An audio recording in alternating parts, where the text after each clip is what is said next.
He was so sweet and courteous son. I loved him because he always smiles, which brings joy to me. Ryan was strong, determined, courageous, and beautiful. He had a very sweet voice, could sing so beautifully. With the addition of his sister Selena, they were unbeatable.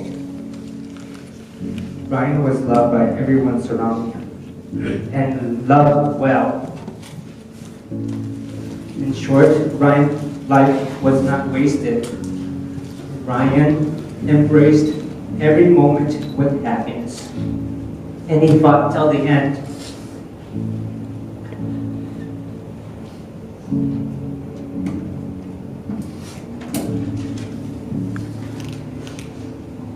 Lastly, my son.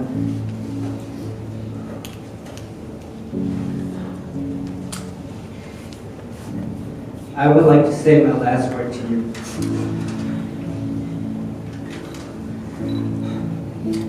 You promised me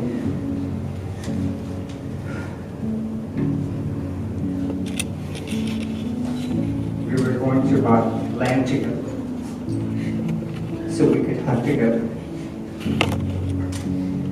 I hope you can keep your promise and buy land wherever that was. In the near future, when I do buy land, I hope together again that we can hunt. Thank you. Thank you all for being here and support. My dear nephew, who you are like a son to me, you will always be the most important part of our heart's memory. I cherish the moments I hold you in my heart. 1,000 words will not bring you back. I know because I've tried. Neither were 1,000 tears. I know because I've cried. Let us part ways with a few quotes from us to you. He loved and was loved by Kong Shong. We can always share a good laugh together by King Tao. In you, I have found love. Love is not just an expression, but a feeling of home, happiness, joy, warmth, secure, and safe. With you, all I felt was love. By your beautiful wife, Hai Veng.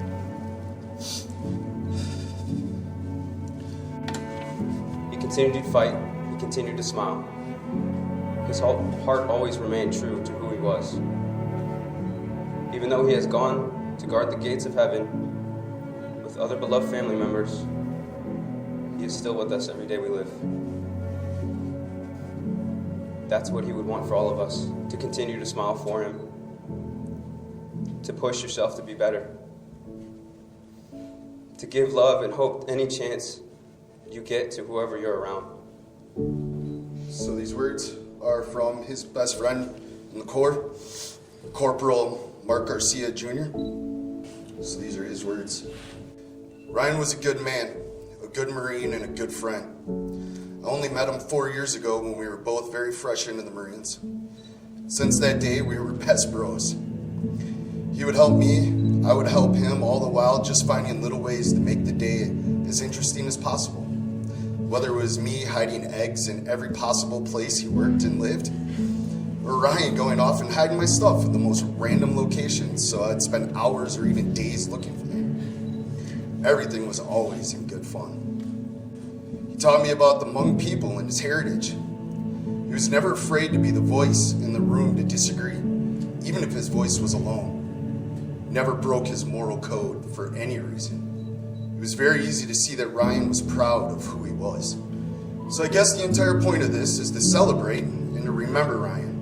But this is more of a thank you to everyone who can be there to say goodbye in person. To Ryan's parents, brothers and sisters, to his wife and his son.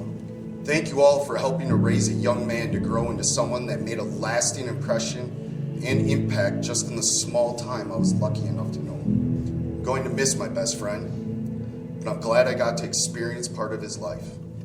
Mark. Thank you, everybody, for being here. So Ryan came to me at 8:44 a.m. on January 17th, 1996, in the middle of a blizzard. He was already 2 weeks late. I was scheduled to be induced, but the morning before the 17th, I slipped on a patch of ice and landed flat on my back, which just proved he needed an ass kicking to come into the world. Even as a little boy, he was always a little more sensitive than all the other little boys, and a lot of people said that wasn't good for him, and, you know, boys don't cry. But I think that was his best quality because of his sensitivity was what made him open to everyone. And I remember driving in the car on the way to festival one day, and he was about 6 or 7, and he was telling me about how some boys at school were making fun of him because he would cry sometimes. And I said, you know, well, some kids are different. You know, some kids don't understand. And he said, I know, Mom, I'm just so complex. But that was my boy. He was complex, and he was sensitive and compassionate. A lot of people might know Ryan as a Marine, but not a lot of people know that he was the biggest comedian in our family. He was the funniest guy. He had a knack for doing impersonations, and at least 3 days a week in high school, he would hide behind the front door and loved scaring the bejesus out of me and Randy when we were coming home from work, and it usually made his day, so he loved that. He loved to make everybody laugh, and he would sit for hours just trying to get his sister going, just to hear her laugh until she snorted. I remember the day he came to his dad and I and told us that he was going to be a Marine. And we thought it was a joke because we were going to have to break it to him that Marines don't go fishing. So, but he was determined, so off he went, and we have never felt so much pride in him as the day we watched him proudly walk across the tarmac at MCRD. Little did we know that he would once again astonish us by bringing 2 people in to complete our little family, Pi and Noah. And we not only had a wonderful daughter-in-law, we were now grandparents. And he was a dad, and that's all he ever wanted was to be someone's father. And for a short time, with or without cancer, he held that badge high for everybody to see. For a short time, we got to love him. He allowed me to be his mom. He had 2 fathers who would do anything for him, his brothers and sisters, and 3 sets of grandparents that loved him dearly. We got to love him. That was our blessing. I'm going to end this by recounting something he said just 2 short weeks ago. Ryan was not a spiritual man, and he didn't believe that prayers or ceremonies would help him. He said that he was a military man, and he was taught that there wasn't anything that anybody could do for him that he could not do for himself. Barely being able to walk on his own, he was asked, "Are you happy?" And without missing a beat, he said, "Yes, I am. Because I'll happily be the one who has cancer. I would rather be the one laying here sick than anyone in my family, not my wife, my son, my sister, or my parents, because I'm strong enough to take this instead of them. And for that I'm most proud, because there's nobody stronger than my boy. Our son, our children's brother, our once protector is now our angel."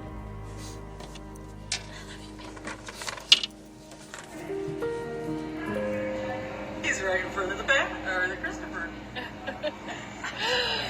Do you see him? There he is.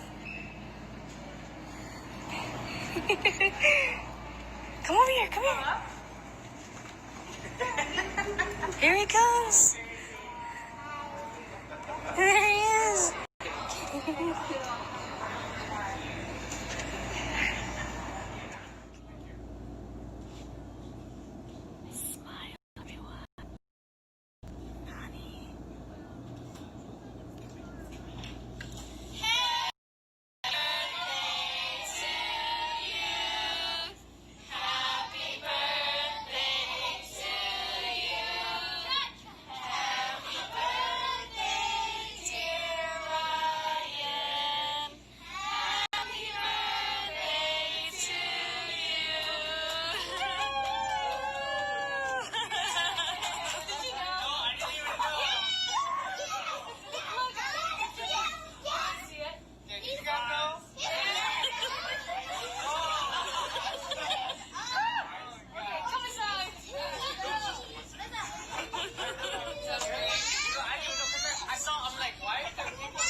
command is over all and whose love never fails.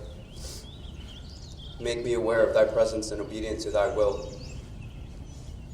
Keep me true to my best self, guarding me against dishonesty in purpose and deed, and helping me to live so that I can face my fellow Marines, my loved ones, and thee without shame or fear. Protect my family. Give me the will to do the work of a Marine and to accept my share of responsibilities with vigor and enthusiasm. Grant me the courage to be proficient in my daily performance. Keep me loyal and faithful to my superiors and to the duties my country and the Marine Corps has entrusted me with. Make me considerate of those committed to my leadership. Help me to wear my uniform with dignity, and let it remind me daily of the traditions which I must uphold. If I am inclined to doubt, steady my faith. If I am tempted, make me strong to resist. If I should miss my mark, give me the courage to try again.